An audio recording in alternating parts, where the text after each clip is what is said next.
I was the second person that Ed Salzberg hired back in 1996.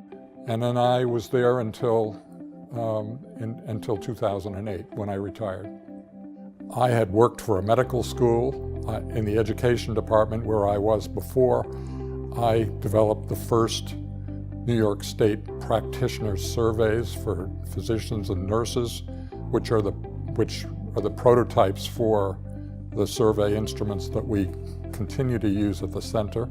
When I first started, there were only the three of us. Mark was the finance guy, and Ed went and found the business.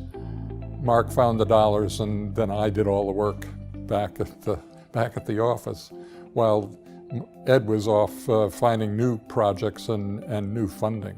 When we started doing health workforce research, the supply and demand of the different kinds of practitioners was the objective of our studies. And so we created models, we gathered data to help answer that question.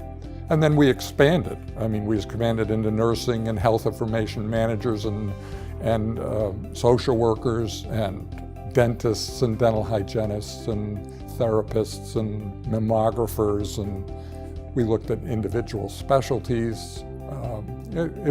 We had a very broad range of topics that we dealt with.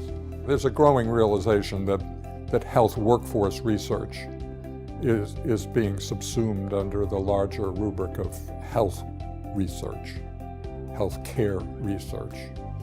You need to be able to deal with the outcomes.